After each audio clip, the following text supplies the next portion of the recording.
কালকে থেকে বিভিন্ন ধরনের প্রোপাগান্ডা চালানোর অপচেষ্টা চালানো হচ্ছে। তারই বলি হই আমরা।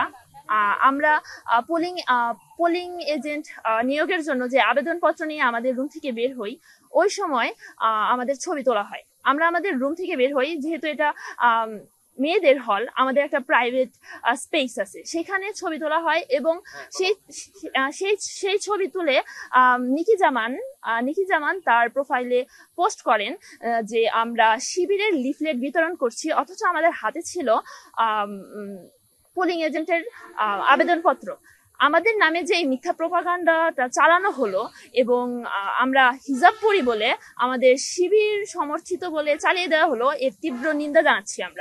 আমরা স্বতন্ত্র থেকে দাঁড়িয়েছি। আর অবশ্যই অন্য কোনো মেয়ে এই ছবিটা তুলে তাদের কাছে পৌঁছেছে।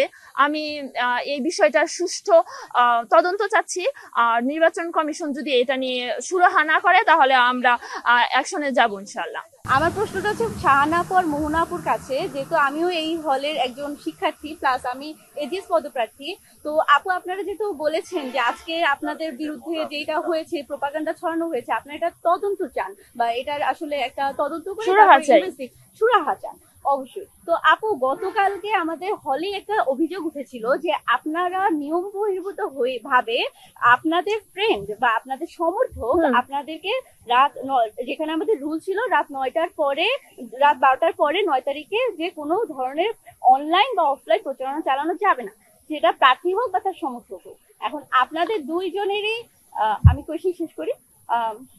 আপনাদের দুইজনেরই সমর্থক বা আপনাদের ফ্রেন্ড আমাদের হচ্ছে এই নিয়ম বহির্ভূত ভাবে ওপেনলি আমাদের হলের অফিসিয়াল ফেসবুক গ্রুপে আপনাদের জন্য ভোট চেয়ে পোস্ট করেন, যেটার জন্য আমরা একটা লিখিত অভিযোগ জানাই। এখন এই লিখিত অভিযোগটা প্রেক্ষিতে আপনি ওখানে গিয়ে মৌখিকভাবে আমার বিরুদ্ধে কিছু অভিযোগ জানান, যেটা কমপ্লিটলি ফাইন। সেখানে আমার এটা ছিল যে আমি চেয়েছিলাম যে এখানে যেন একটা সুষ্ঠু ইনভেস্টিগেশন হয়, এন্ড এখানে যদি আমি বা আপুরা বা যে কেউ হোক, যে যদি কেউ নিয়ম ভঙ্গ করে থাকে, অবশ্যই তাকে নিয়ম অনুযায়ী তার শাস্তির ব্যবস্থা করা হোক। কিন্তু আপুরা, আপনারা যেহেতু আজকে আপনাদের উপরে কথা এসেছে, আপনারা তদন্ত চেয়ে সুরাহা চেয়েছেন, কিন্তু যখন গতকালকে আমরা লিখিতভাবে অভিযোগ জানালাম যেটা পার্সোনালি ছিল, তখন কেন আপনারা তদন্ত না চেয়ে, তখন কেন আপনাদের মনে হচ্ছিল যে নেগোসিয়েশন করে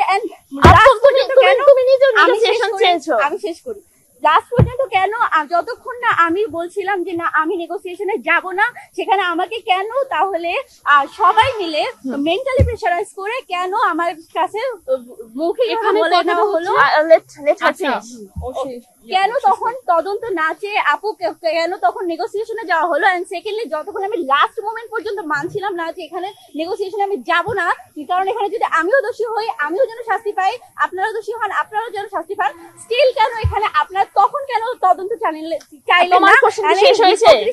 এই হিপোক্রেসিটা কেন আসছে যে আজকে? আপনারা যদি ফেসবুক ঘেটে থাকবেন, দেখবেন প্রচুর এরকম নির্বাচনী প্রচারণা করা হয়েছে, কিন্তু সেটা অনলাইনে, কেউ অফলাইনে করেনি। আর সেকেন্ডলি যেটা বলবো, উনি যে অভিযোগটা করেছে সেটা উনি আমাকে বা আমার ফ্রেন্ডকে প্রশ্নবিদ্ধ করছে, কিন্তু আমরা নিজেরা তো হচ্ছে, আপনি হচ্ছে অভিযোগ করতে পারতেন যদি পোস্টটা আমরা নিজেরা করতাম। যদি আমার সমর্থিত কেউ যদি পোস্ট করে, তার ভাই আমি নিব না। সেকেন্ড, আমি আমার কথা শেষ করি। আর আর আর আপনি যেটা, আর আপনার যেটা দোষ ছিল, আপনি নিজে হচ্ছে, আমি বলবো আমি কোনো দোষ করিনি। আর আপনার কথা যদি বলে থাকি, আপনি অবশ্যই দোষ করেছেন, কারণ আপনি আপনার লিখিত লিফলেট, সেটা আমাদের নির্বাচনী আচরণবিধি অনুযায়ী কোনো দেয়ালে কোনো লিফলেট লাগানো যাবে না। আমি আমার দরজার সামনে একটি লিফলেট পেয়েছি, আপনি স্কচ টেপ দিয়ে লাগাই আসছেন, যেটা নির্বাচনী আচরণ বহির্ভূত। এখন কালকে রাত 11টার দিকে ওনারা হচ্ছে অভিযোগ দায়ের করার পরে ওই সময় আমাদের প্রিন্ট করার যে অফিস, সেটা অফ হয়ে যায়। তো উনি ওনার অভিযোগপত্র নিয়ে আসেন, কিন্তু ম্যাম সেখানে বলেন যে এখানে তারিখ উল্লেখ নেই। তারপর তোমরা যে বঙ্গমাতা হল উল্লেখ করেছো, বঙ্গমাতা হল বলতে এখন বর্তমানে কোনো হল এক্সিস্ট করে না। 15 নং হল, আমাদের বর্তমান হলের নাম 15 নং হল। এখন যাই হোক, উনি নিজে আমাদের থেকে বড় দোষী। আমরা শিবিরের লিফলেট বিতরণ করছি, এই বিষয় এই প্রপাগান্ডা চালিয়ে বিভিন্ন ফেসবুক পেজে পোস্ট করা হচ্ছে। নিকি জামান এই পোস্টগুলো করেছেন। আমরা যদিও শিবিরের সাথে যুক্ত না, তবে বিভিন্ন ভাবে আমাদের ট্যাগ দেওয়া হচ্ছে যে আমরা শিবিরের সাথে যুক্ত, কারণ আমরা হিজাব পরি। দ্যাটস আওয়ার মেইন ফল্ট, যেটা সবসময় হয়ে আসছে। আর আমরা বলবো যে আমার প্রতিদ্বন্দ্বী আমার নামে যে অভিযোগটি করলো, সেটা আমি সম্পূর্ণ আমি এর বিরোধিতা করছি এই জন্য, কারণ পাবলিসিটির জন্য যে পোস্ট, সেই পোস্ট আমি নিজে করিনি। যদি আমি নিজে না করি, তার দায়ভার আমি নিব না।